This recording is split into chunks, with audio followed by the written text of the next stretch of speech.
Tuhan. Ayat yang kelima dia katakan, dan yang mengucap firman yang baik dari Allah. Nah, artinya bahwa sesuatu yang luar biasa. Mengecap firman berarti bisa saja dikategorikan orang yang tahu firman. Iya, menikmati siraman firman dalam hidupnya. Terus, dan karunia-karunia dunia yang akan datang. Wah, luar biasa. Ya, mungkin berbicara tentang penglihatan, karunia-karunia nubuatan yang akan datang. Ini berarti berbicara tentang nubuat, sesuatu yang akan datang. Tapi perhatikan baik ayat yang ke-6. Namun saudara ya, namun yang murtad lagi. Nah, artinya dalam bahasa terjemahannya katakan, namun dia kembali murtad. Nah ini, namun dia murtad lagi, artinya dia kembali murtad, artinya dia balik kanan. Ya. Terus, tidak mungkin dibaharui sekali lagi sedemikian. Iya. Hingga mereka bertobat. Iya. Sebab mereka menyalibkan lagi anak Allah bagi diri mereka dan menghinanya di muka umum. Iya, sampai dikategorikan. Ya, menyalibkan Tuhan. Bahkan di muka umum, dengan kata lain, mempermalukan Tuhan. Mempermalukan kasih dalam Tuhan, kekristenan. Nah, ini kasih dalam Tuhan adalah gulungan daripada gereja yang palsu. Ya. Murtad berkaitan erat dengan penyangkalan. Ya, berkaitan erat dengan kehidupan yang tidak lagi mengiring Tuhan. Nah, saudaraku sekalian, dan ini bukan sesuatu yang baru kita dengar, karena udah banyak kasus orang yang murtad. Haleluya. Sudah banyak kasus orang murtad. Bukan cuma 1-2 orang. Ya. Sampai bisa saja ada juga pendeta yang murtad. Iya. Ada pendeta yang murtad. Tak mengikuti di YouTube ada salah satu hamba Tuhan murtad. Ya, dia tinggalkan Tuhan. Sempat dia jadi ustaz. Habis ustaz, saudara tidak bagaimana, kembali lagi dari pendeta, dibaptis lagi. Nah, kira-kira bagaimana ini? Tapi ya, bagi saya, kalau Tuhan masih berkemurahan, ya, gunakan kesempatan itu. Ya, ada. Ya, puji Tuhan dia masih sadar. Tapi kalau dia murtad selanjutnya, ini bahaya. Tapi di sini kita melihat bahwa apa yang harus kita lihat daripada persoalan tentang murtad ini, menyangkal Tuhan. Ya, saudara sekalian, dalam setiap perilaku kehidupan kita, ya, banyak terjadi kasus. Ya, mungkin tidak secara langsung kita menyangkal Tuhan dengan kata lain, aku tidak mengenal Tuhan. Nah, itu kan mungkin terlalu ekstrim atau terlalu, ya, jelas, saudaraku sekalian. Tetapi perhatikan baik bahwa ada hal-hal kadangkala yang tanpa kita sadari dalam setiap perilaku kita, dalam setiap langkah kehidupan kita. Ya, ketika kita tidak mengandalkan Tuhan lagi, ketika kita merasa kita yang paling kuat, ya, ketika kita lupa untuk mengucap syukur, ketika kita lupa mengingat kasih karunia Tuhan, itu tandanya orang yang menyangkal Tuhan. Ya. Yang merasa bahwa dia ada, dia lupakan Tuhan. Dia lupa bahwa jangankan dia bisa melakukan segala sesuatunya, dia bisa menghela nafas, itu saja itu kasih karunia Tuhan. Ada men? Haleluya. Bisa menarik nafas, itu kasih karunia, itu harus diingat, bukan karena kita, karena Tuhan. Haleluya. Amin. Karena Tuhan. Ada nggak di sini yang bisa tahan nafasnya? Dia titip dulu di kios, dan sebentar saya balik ambil lagi. Nggak bisa. Ya. Nah, kita melihat saudaraku sekalian, ya, di dalam pengikutan kita kepada Tuhan, Injil Matius pasal 16. Injil Matius pasal 16 ayatnya yang ke-24 berbicara tentang pengikutan. Iya. Injil Matius pasalnya yang ke-16 ayat 24. Lalu Yesus berkata kepada murid-muridnya, setiap orang yang mau mengikut aku, nah, setiap orang yang mau mengikut Tuhan, ya, ia harus menyangkal dirinya. Nah, harus menyangkal dirinya artinya mengakui Tuhan. Haleluya. Menyangkal dirinya artinya merasa bahwa bukan karena saya, tapi karena Tuhan. Nah, ini perhatikan baik. Menyangkal Tuhan. Minggu lalu sedikit kita saudaraku sekalian mendengar bahwa Tuhan mau kita harus menyangkal diri dan mengakui Tuhan. Nah, menyangkal diri dan mengakui Tuhan, saudaraku sekalian, ini bukan sesuatu yang gampang. Ya. Yang harus kita sangkal diri kita, coba dibaca kembali. Lalu Yesus berkata kepada murid-muridnya, iya, setiap orang yang mau mengikut aku, terus ia harus menyangkal dirinya. Wow. Menyangkal diri dalam arti bahwa mengakui hanya Tuhan, seperti Paulus katakan dalam Galatia bahwa hidupku bukannya aku lagi. Coba kita kaitkan itu, Galatia 2:19. Galatia pasalnya yang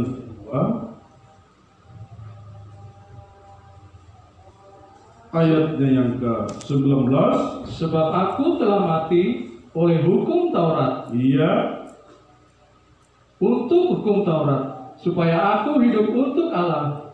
Aku telah disalibkan dengan Kristus. Iya. Namun aku hidup, iya, tetapi bukan lagi aku sendiri yang hidup, terus, melainkan Kristus yang hidup di dalam aku. Nah, inilah pengakuan. Melainkan Kristus yang hidup di dalam aku, dan bukan aku lagi. Itu penyangkalan. Ya, menyangkal diri, di situ dikatakan bahwa bukannya aku lagi. Nah, tetapi ayatnya yang ke-20 diulangi. Namun aku hidup, terus, tetapi bukan lagi aku sendiri yang hidup, iya, melainkan Kristus yang hidup di dalam aku. Iya. Dan hidupku yang kuhidupi sekarang di dalam daging adalah hidup oleh iman dalam Anak Allah yang telah mengasihi aku dan menyerahkan dirinya untuk aku. Iya. Jadi kasih dalam Tuhan, di sini kita melihat bahwa Paulus menyadari penyangkalan diri ini di dalam setiap perilaku kita, dalam setiap langkah kehidupan kita, bahwa aku hidup tapi bukan aku lagi, melainkan Kristus yang hidup di dalam aku. Nah, ini berkaitan dengan praktik firman, berkaitan dengan bagaimana kita, saudaraku sekalian, mencerminkan firman itu di dalam setiap langkah kehidupan kita, dalam setiap perkataan, dalam setiap perilaku kita bisa mencerminkan kasih karunia Tuhan. Nah, saya akan membawa saudara kita bisa pahami ini, ya, supaya orang dalam 2 Korintus pasal 3 dikatakan bahwa kamu adalah surat Kristus. Nah, yang dibaca, apa maksudnya? Ya, bukan tulisan hurufiah, bukan. Ya, dalam 2 Korintus 3 ayatnya yang kedua itu, 2 Korintus 3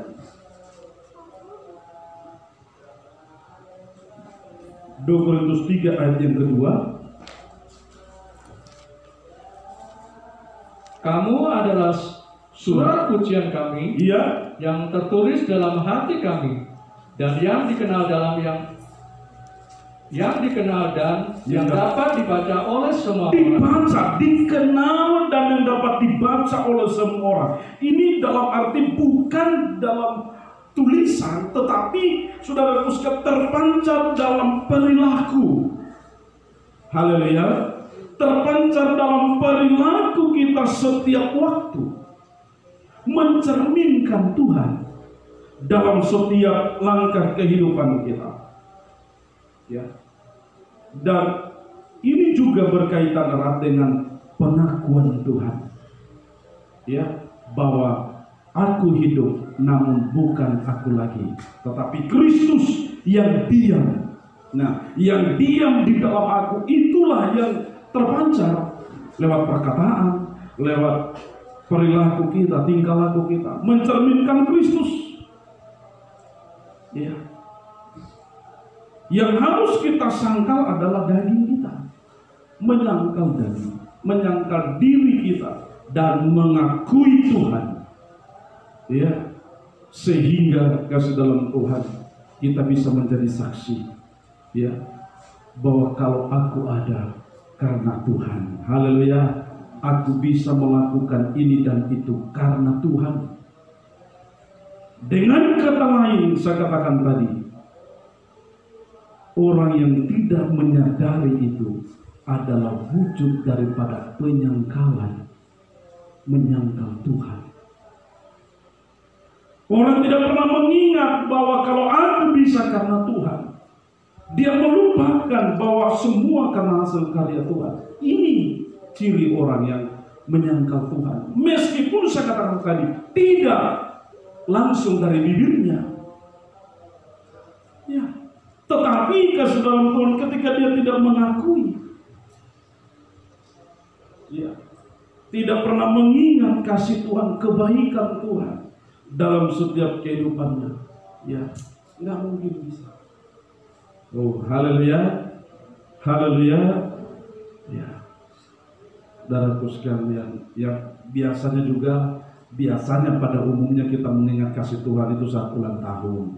Nah, tapi saya katakan, ya, apakah hari-hari yang lain kita tidak harus akui bahwa itu karena Tuhan? Haleluya, kita harus mengakui karena Tuhan. Ya, bukan nanti ulang tahun. Ya. Saudaraku sekalian, kebetulan juga minggu ini anak kami ulang tahun bersama.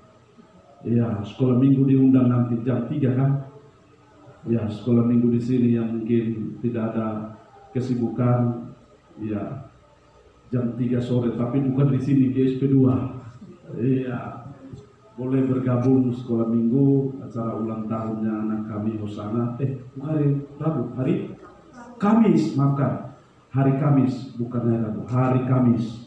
Ya, saudaraku sekalian, ulang tahun anak kami. Dia bilang, papi mau bikin pesta kah? Saya bilang, tidak ada bikin pesta, mengucap syukur saja. Iya, mengingat kasih Tuhan. Ada amin? Tapi saya katakan bahwa jangan cuma hanya dalam arti pada waktu-waktu tertentu.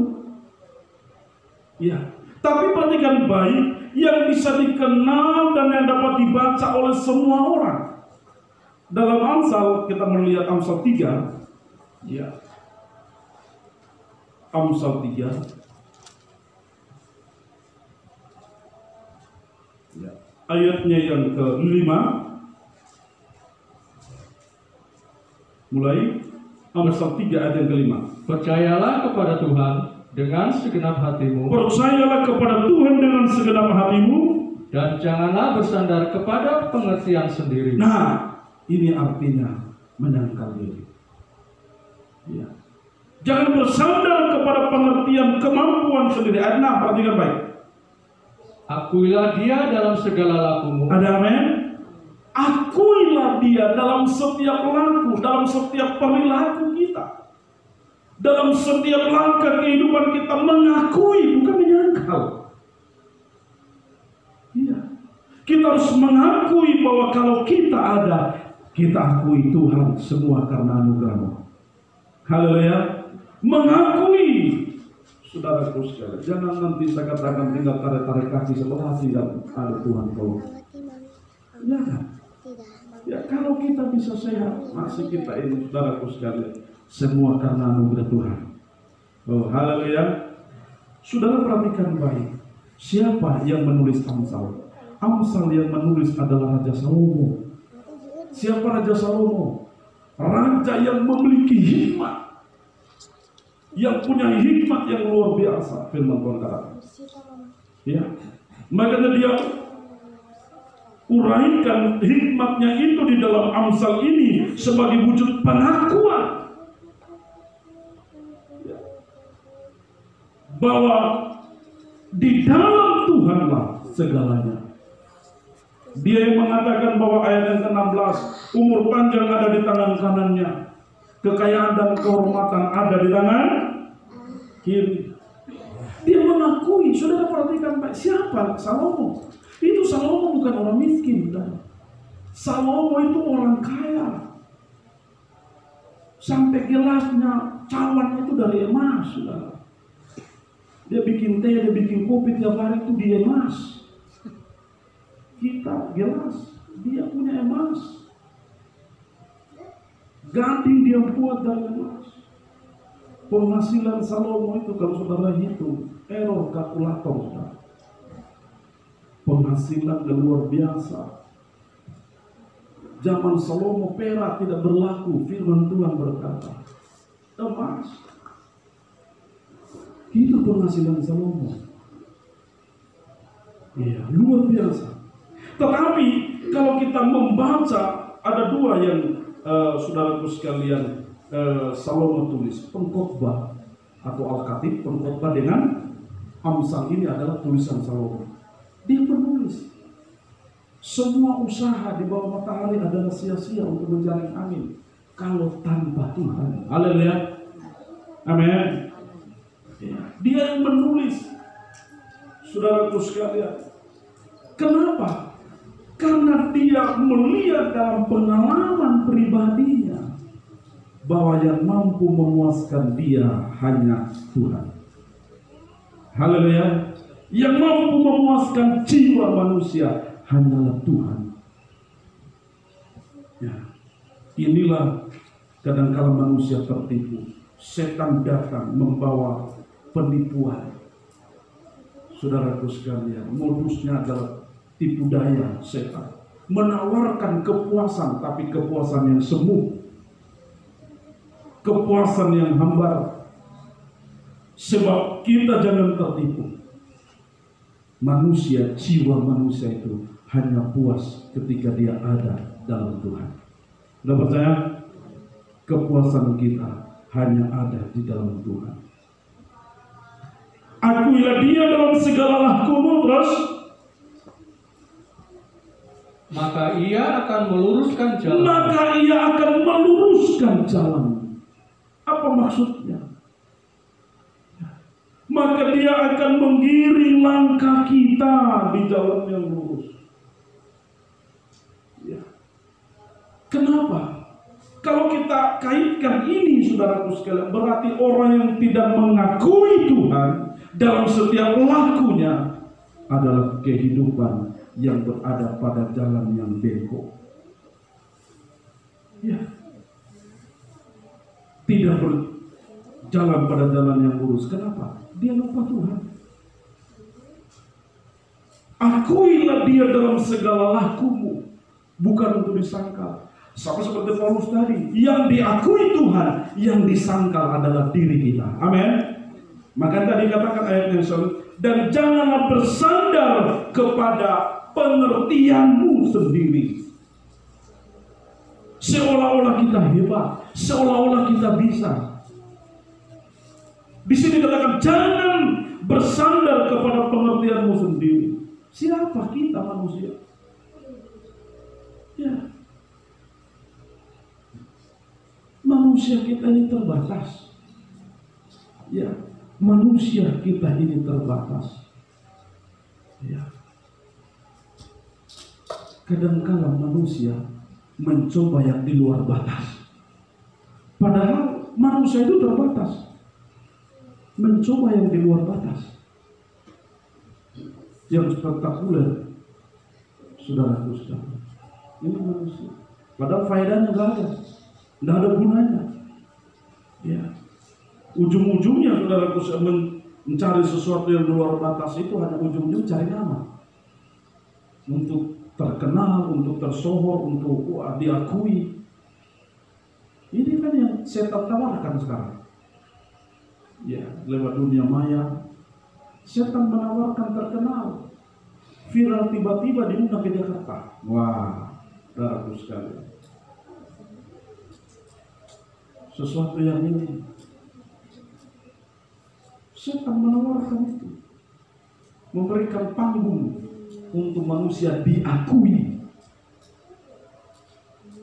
Ya, saudaraku sekalian, sementara Tuhan, apa yang Tuhan tawarkan? Salib. Yang Tuhan tawarkan salib, yang dunia tawarkan panggung untuk nama bisa naik daun. Nah, supaya ketika ada yang di luar yang manusia lakukan, wah dia angkat-angkat. Semakin banyak followernya semakin wah luar biasa. Iya. Dunia maya kan begitu. Menjadi follower apa itu? Follower itu, follow itu kan bahasa dasar, bahasa Inggris, pengikut. Nah, sementara Tuhan menawarkan mengikut dia. Haleluya. Tadi kita baca Injil Matius. Mengikut dia harus menyangkal diri. Menyangkal diri dan mengikut. Jadi harus akuilah dia dalam segala waktu. Lanjut, ayat yang ke-7.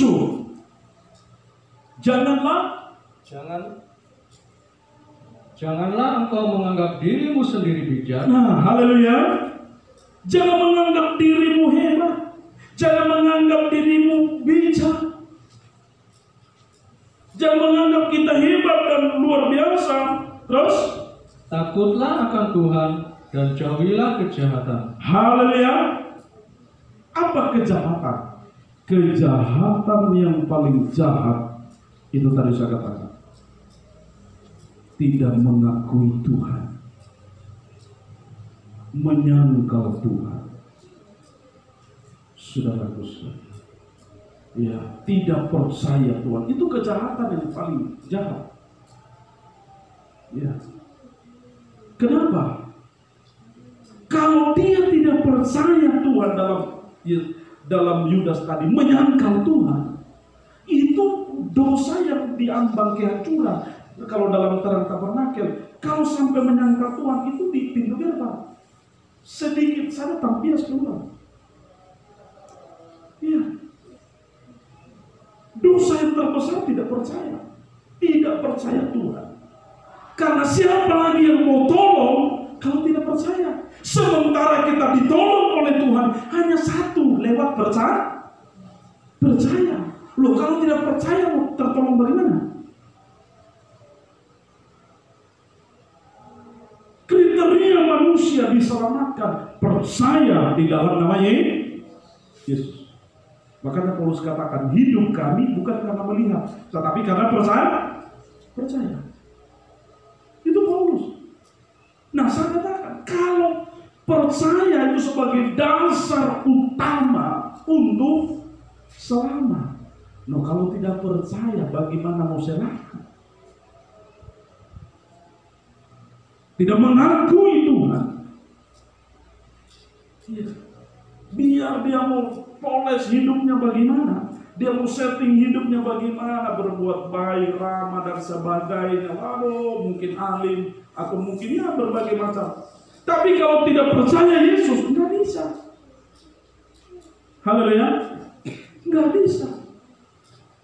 Sebab manusia diselamatkan bukan karena perbuatan baik kita, tapi karena anugerah. Ya.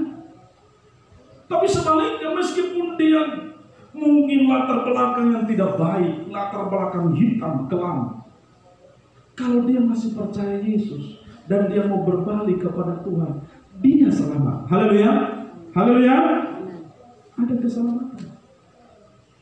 Mengakui Tuhan, perhatikan baik. Janganlah menganggap dirimu bijak, tetapi takutlah akan Tuhan dan jauhilah kejahatan. 8. Itulah yang akan menyembuhkan tubuhmu. Itulah yang akan menyembuhkan tubuhmu. Apa maksudnya itu? Ya. Supaya kita sadar kasih dalam Tuhan.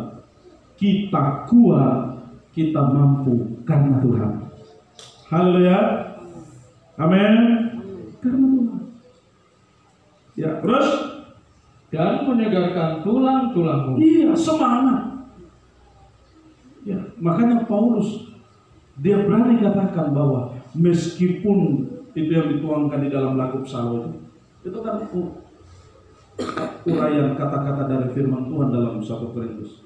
Meskipun tubuh jasmaniku semakin hancur dan rapuh, tapi manusia batinnya kami dari hari ke hari semakin dibaharui. Iya. Ini pengakuan orang dalam Tuhan. Memang tidak bisa, bagi orang dunia susah untuk menerima itu. Bagi orang dunia susah untuk mengakui itu. Ya. Makanya Paulus berani katakan bahwa aku hidup, namun bukan aku lagi, tetapi Kristus yang diam di dalam aku. Ya. Tadi siang firman Tuhan di atas. Ya. Mau nggak kita menjadi roti yang terpecah bagi Tuhan? Mau nggak kita menjadi anggur yang tercurah? Mau nggak kita menjadi saksi untuk memberitakan Injil? Tidak harus berkhotbah, tetapi mencerminkan firman yang saudara sudah dengar untuk bisa dirasakan oleh orang lain. Saudara adalah seorang penginjil. Haleluya. Kita bisa mencerminkan firman yang kita sudah dengar kepada orang lain. Mungkin dia tidak bisa dengar secara langsung di gereja, tapi dengan perilaku kita bisa memberitakan Injil Tuhan. Oh, haleluya. Salah satu contoh, saudaraku sekalian, kampung Samaria. Satu kampung Samaria bisa percaya Yesus dari kesaksian seorang pelacur yang berjumpa dengan Tuhan di sumur Yakub. Bukan penginjil besar yang pernah menginjil di kota Samaria, tapi dari seorang pelacur yang berjumpa dengan Tuhan di sumur Yakub. Dalam Injil Yohanes pasal yang ke-3 atau pasal 4, percakapan dengan perempuan Samaria, percakapan tentang air kehidupan. Dan benar kasih dalam Tuhan, kampung Samaria itu datang melihat Yesus dan percaya Yesus. Karena apa? Kesaksian dari seorang perempuan yang latar belakang tidak baik. Oleh karena itu mari kita harus tugas sekarang kita dalam setiap kehidupan kita, mulai dari diri saya, kita semua. Bagaimana kita mencerminkan firman? Bagaimana praktek dari kita mengakui Dia dalam segala laku kita, dalam setiap perilaku kita? Bagaimana kita mau hidup kita bisa dibaca oleh semua orang lewat firman yang kita dengar?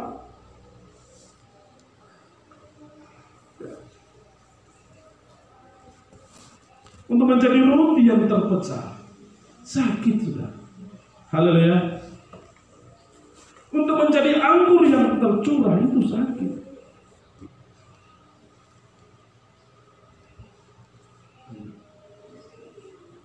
Orang lain akan merasakan kasih Tuhan dalam kehidupan kita ketika kita rela untuk disakiti.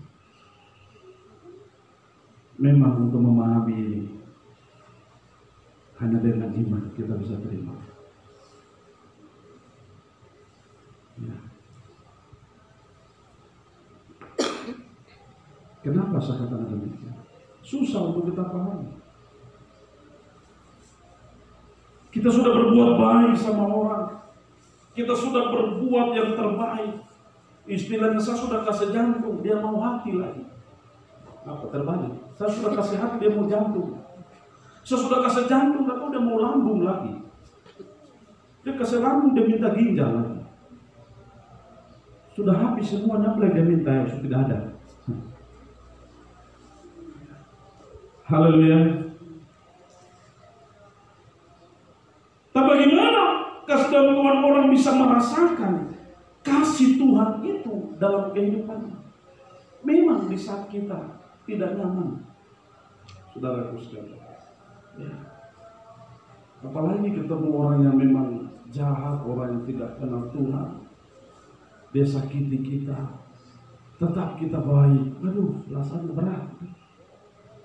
Ya, dia kata-katai kita, dia fitnah kita. Untuk mau senyum saja berat. Haleluya. Dan kamu senyum, baru mau lihat mukanya saja, aduh, seperti lihat udang yang disiram air panas. Ya. Tapi bagaimana kita mau supaya roti yang kita, firman yang kita terima itu bisa dia nikmati? Maka kita harus rela disakiti. Haleluya. Supaya bisa dia nikmati kasih Tuhan. Sehingga suatu saat dia akan berkata, kenapa ya saya sudah berbuat jahat sama kamu, tetap kamu senyum sama saya. Saya sudah buat kamu kok tidak baik sekali, berbuat jahat, saya sudah hianati kamu, kok tetap kamu senyum sama saya.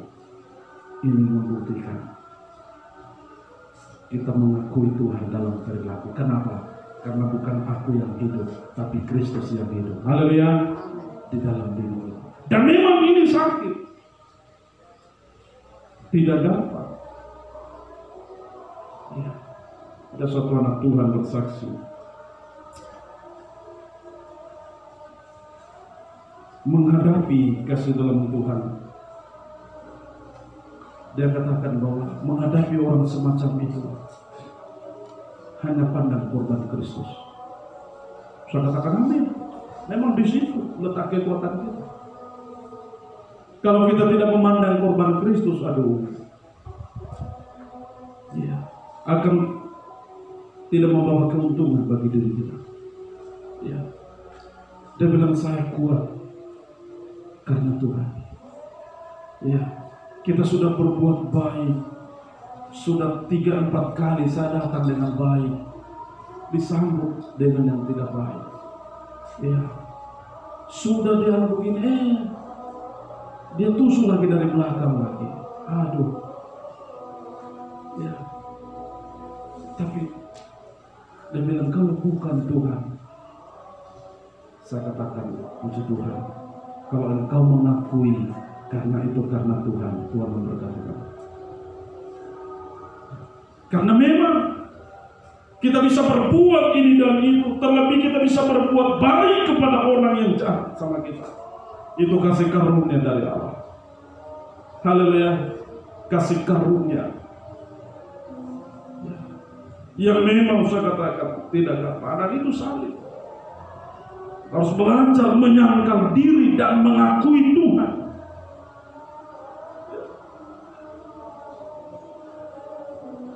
Jangan heran ketika kita, saudaraku sekalian, ini biasa ada kata-kata, katanya anak Tuhan. Ya. Katanya anak Tuhan itu kan, nah, katanya anak Tuhan. Tapi kadang-kadang juga dijawab, anak Tuhan, tapi bukan begitu. Karena mungkin ya pada level batas yang memang, saudaraku sekalian, sini anak Tuhan, berarti kau anak siapa?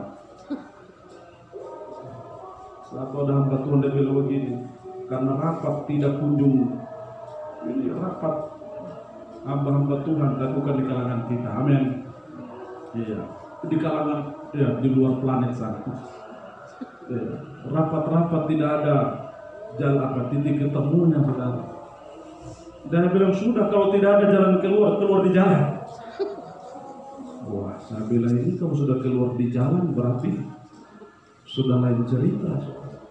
Kalau kita tidak bisa selesaikan di dalam, maka Ya, keluar di jalan. Maksudnya apa? Sudah yang di luar terjadi di luar.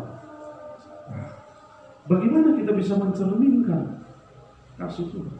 Mencerminkan, mengakui Dia dalam segala waktu. Contohnya aja Petrus. Pada waktu perjamuan malam terakhir, wah sombongnya bukan main. Sampai dia ngomong, Tuhan, biar yang lain goncang, saya tidak. Ya. Tuhan bilang, Petrus, malam ini, bukan minggu depan, malam ini, engkau akan menyangkal aku 3 kali sebelum main berpokok. Dia bilang, tidak Tuhan, aku rela masuk penjara. Kenapa? Di dalam. Tapi begitu keluar, nah, saudara, begitu keluar, baru perempuan yang datang. Iya. Dan omongan perempuan itu juga dia tidak boleh, tangkap itu Petrus. Petrus itu satu. Enggak, cuma dia ngomong, kamu satu ya murid Yesus. Langsung menyangkal, spontan saudara, aku tidak kenal dia. Itu pengakuan. Ya. Tetapi sesungguhnya kasih dalam Tuhan memang itu dicatat dalam Alkitab. Tapi ada banyak saya katakan tadi juga terjadi dalam setiap kehidupan kita. Ya. Perhatikan baik ayat selanjutnya, ayatnya yang ke-9. Muliakanlah Tuhan dengan hartamu dan dengan hasil pertama dari segala penghasilanmu. Apa maksudnya? Ini berbicara tentang berkat yang kita terima. Ya. Berkat yang kita miliki. Muliakanlah Allah dengan hartamu, artinya semua berkat, fasilitas yang Tuhan berikan, pakai semuanya untuk sarana untuk engkau mencari Tuhan. Haleluya. Sarana berkat yang Tuhan berikan, pakailah untuk menunjang kerohanianmu, untuk kemuliaan nama Tuhan. Iya. Jangan waktu masih jalan kaki, Pak Pendeta berdoa supaya dapat motor, sama pakai ibadah itu motor. Oh puji Tuhan, Tuhan kirimkan motor buat dia. Tuhan kirim motor, dia lewat gereja.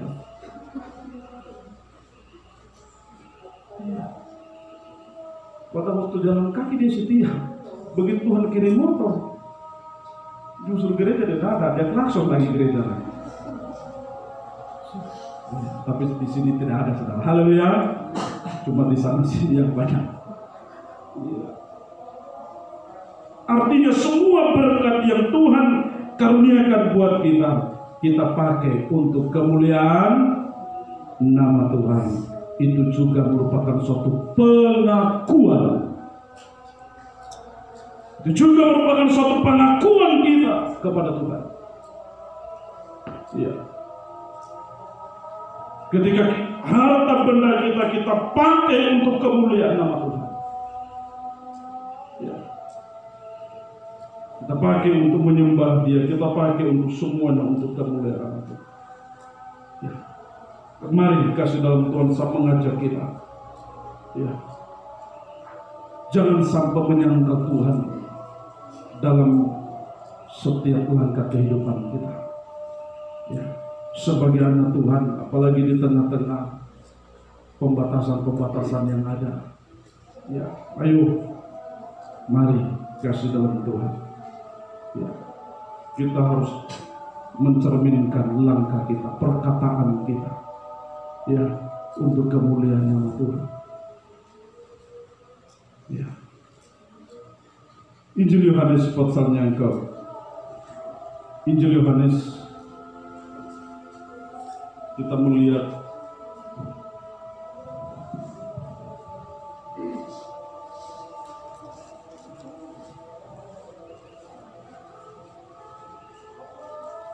Injil Yohanes pasalnya yang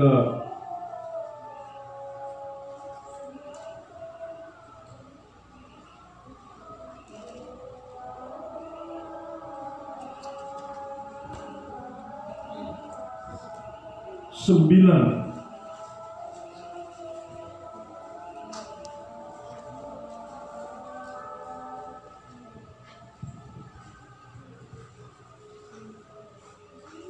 Iya.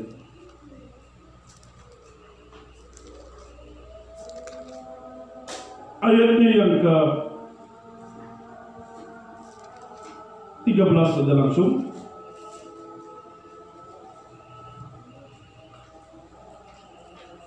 Ayat 13. Lalu mereka membawa orang yang tadinya buta itu kepada orang-orang Farisi. Iya.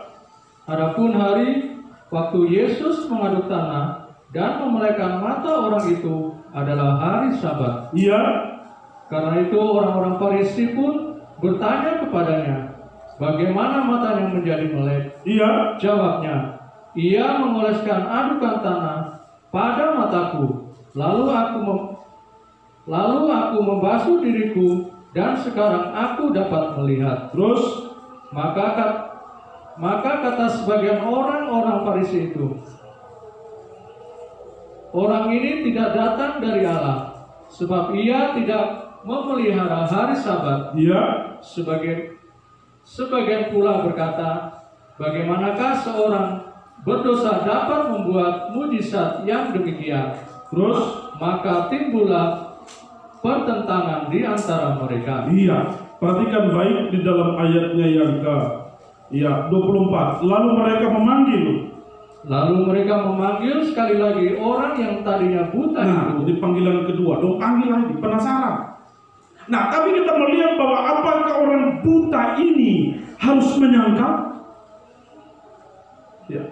Apakah orang buta ini harus menyangkal tentang apa yang dia sudah alami? Ini diadili, dihakimi. Terus dan berkata kepadanya, katakanlah kebenaran di hadapan Allah. Kami tahu bahwa orang itu orang berdosa. Jawabnya, apakah orang itu orang berdosa? Aku tidak tahu. Ya. Tetapi satu hal aku tahu, yaitu bahwa aku tadinya buta dan sekarang dapat melihat. 26. Kata mereka kepadanya, apakah yang diperbuatnya padamu? Bagaimana ia memelihara matamu? Jawabnya, telah kukatakan kepadamu dan kamu tidak mendengarkannya. Mengapa kamu Saya ulangi.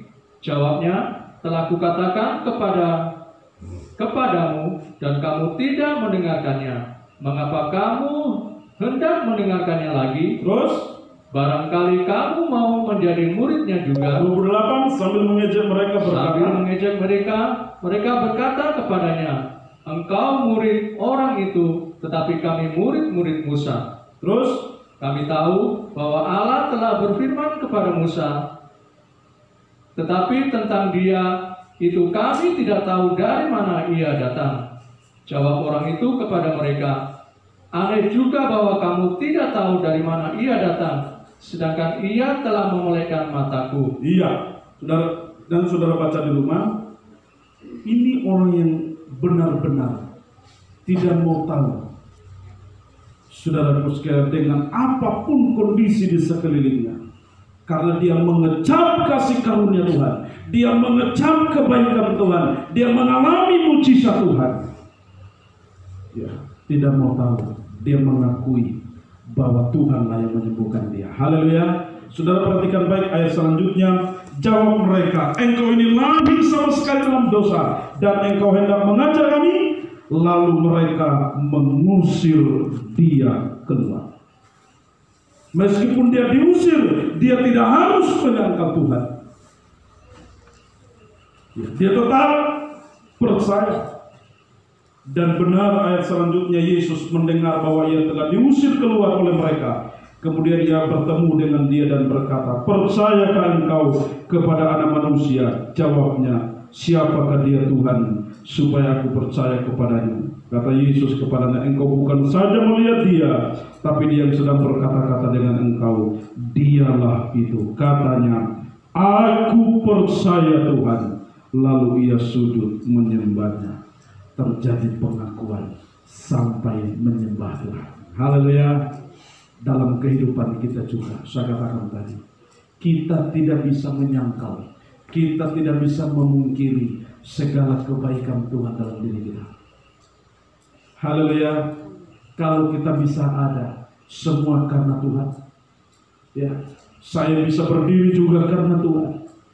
Ya, kita bisa sama-sama, kita bisa berada dalam persekutuan juga karena Tuhan. Tidak ada yang harus kita banggakan. Ya. Sebab kita ada karena anugerahnya. Ya. Orang yang buta ini tidak peduli apapun yang terjadi. Dia tidak bisa menyangkal segala kasih anugerah yang dia pernah rasakan. Ya, kendati dia harus diusir, dia tetap konsisten dalam imannya. Biarlah kita juga dalam setiap langkah kehidupan kita, pengakuan kita tidak hanya dalam gereja, tapi ketika keluar, kita berinteraksi dengan orang dunia, kita berinteraksi dengan mitra kerja kita. Bagaimana di lingkungan sekolah, di lingkungan kampus, bisa nggak, masih terbaca nggak Kristus dalam diri kita? Masih terbaca nggak firman di dalam kehidupan kita oleh orang lain? Oleh karena itu mari bawa itu kepada Tuhan. Tuhan memberkati kita. Satu pujian.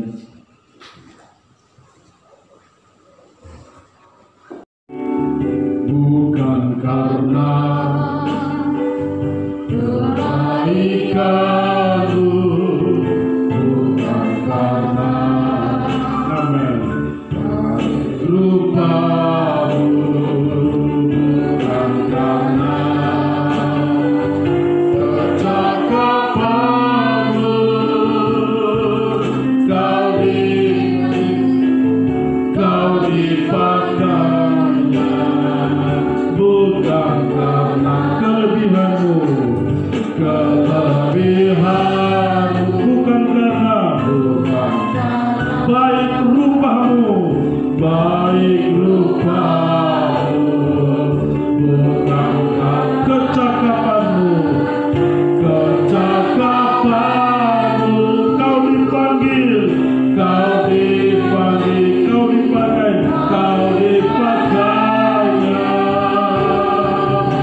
Bila Engkau dapat, itu karenanya. Bila Engkau punya semua daripadanya, semua hanya anugerahnya, diberikannya pada kita semua anugerahnya bagi kita.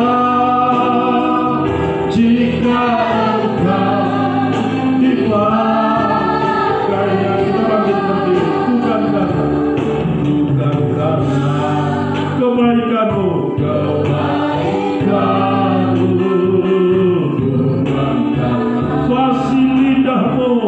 fasilitas, bukan karena kekayaan-Mu. Amin. Kekayaan, Kau dipilih, Kau dipanggilnya, Kau dipanggilnya, bukan karena kelebihan-Mu,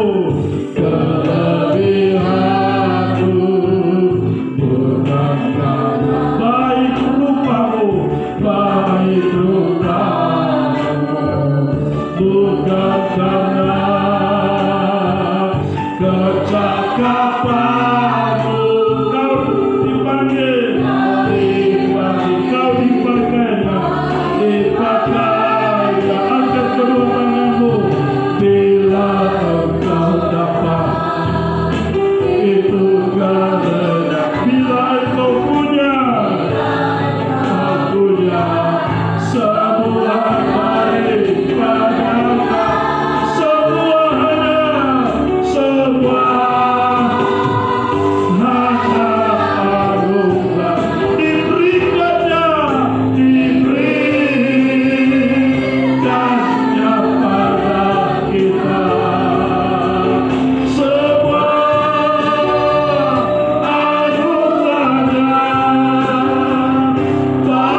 Tuhan. Kita kuat karena Tuhan. Kita sehat karena Tuhan. Kita ada, kita bisa memiliki segalanya karena Tuhan. Kita bisa melayani karena Tuhan. Bukan karena kebaikan kita, bukan karena fasih lidah kita, bukan karena kekayaan kita. Kita dipanggil, kita dipakai, kita dipilih. Semua karena anugerah Tuhan. Biarlah kita mengakui itu dalam setiap waktu kita. Sebab hidup kita bukan kita lagi, tetapi Kristus yang diam di dalam kita.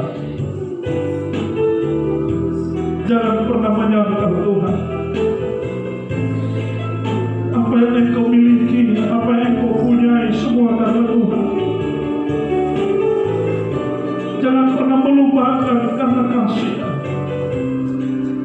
Jangan karena hanya event-event tertentu engkau mengingat kasih Tuhan. Tapi setiap waktu, siang dan malam kita harus mengakui karena Tuhan. Tidak ada yang harus kita banggakan. Semua karena belas kasih-Nya.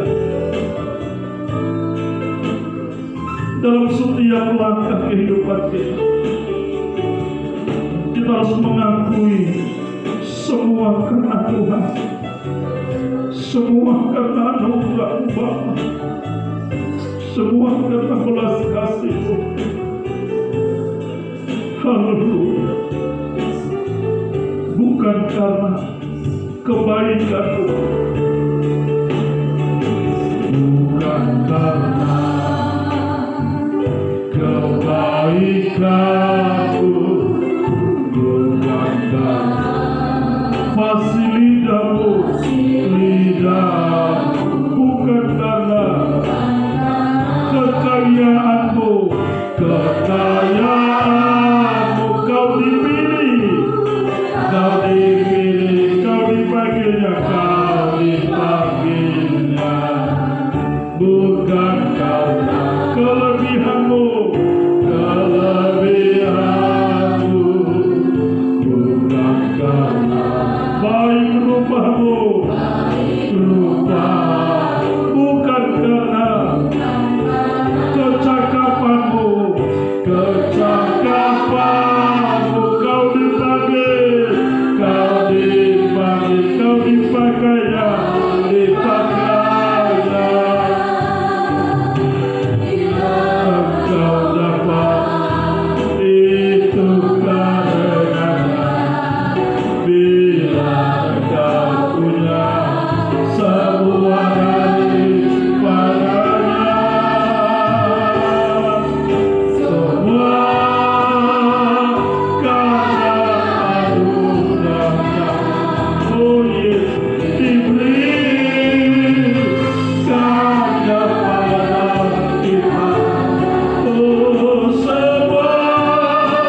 semua karena anugerah-Mu.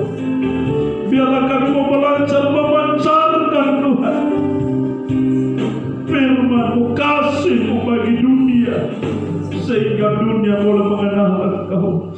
Orang dunia boleh mengenal Engkau dalam kehidupan kami Tuhan. Kami boleh memancarkan kasih-Mu bagi sesama kami Tuhan. Jadikan kami menjadi pelaku-pelaku firman-Mu. Kami adalah surat-Mu Tuhan, yang Engkau sudah tulisi lewat kuasa Roh-Mu Tuhan, sehingga firman-Mu boleh terbaca bagi orang lain. Mereka boleh mengakui bahwa Engkau Yesus adalah Tuhan, bahwa Engkau Yesus adalah satu-satunya penguasa dunia ini Tuhan. Terima kasih Bapa, terima kasih. Tolong kami Tuhan, pegang tangan kami untuk kami terus setia, untuk kami terus berada dalam ketekunan mengiring Engkau Tuhan. Banyak tantangan silih berganti kami hadapi. Dalam lingkar rumah tangga kami ada masalah, mungkin dalam pekerjaan kami ada masalah, di mana saja mungkin kami menghadapi tantangan, tapi kami percaya kami mau belajar memancarkan kasih Tuhan di dalam setiap kehidupan kami Bapa. Terima kasih Tuhan, jadikan kami menjadi pelaku-pelaku firman-Mu, untuk kami terus belajar menyangkal diri kami. Engkau Yesus yang kami akui, yang hidup di dalam kami Tuhan. Terima kasih Bapa, terpujilah nama-Mu. Kami bersyukur buat firman-Mu di malam ini Tuhan. Saatnya kami akan berikan korban syukur. Tuhan memberkati kami dalam nama Yesus. Haleluya, haleluya. Amin.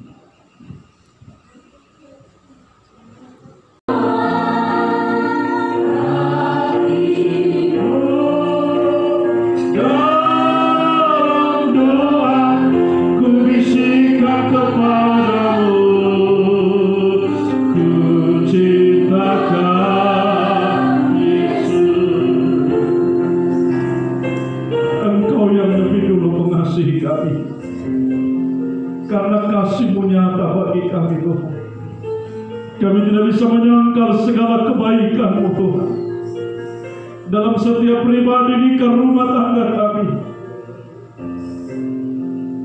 Kalau kami ada semua karena Tuhan, kami serahkan seluruh sidang jemaat-Mu ke dalam tangan-Mu. Dalam pribadi nikah, rumah tangga, usaha pekerjaan kami semuanya Tuhan. Apapun yang kami kerjakan di tengah-tengah pembatasan, di tengah-tengah pandemi COVID-19, kami percaya Tuhan melindungi kami, Tuhan memagari kami setiap umat-Mu. Di dalam nama Yesus, agar perlindungan terjadi atas setiap kehidupan kami. Terima kasih Bapa, terima kasih umat yang tidak hadir, apapun halangan rintangan mereka. Tuhan tahu yang sakit Tuhan jamah di dalam nama Yesus, yang lemah Tuhan beri kekuatan, mungkin di luar kota dalam tugas pekerjaan Tuhan menyertai, Tuhan Engkau melindungi. Terima kasih Bapa, terima kasih Tuhan. Sertai kami dalam perjalanan pulang, jauh dekat, semuanya ada di dalam perlindungan pengayoman-Mu. Bangsa dan negara kami, pemerintah kami dari pusat sampai ke daerah, Tuhan memberkati, pulihkan bangsa kami, pulihkan ekonomi bangsa kami, pulihkan kota kami Manokwari. Di dalam nama Yesus kami berdoa, kuasa lawatan Tuhan terjadi, nama-Mu yang dipuji dan dipermuliakan.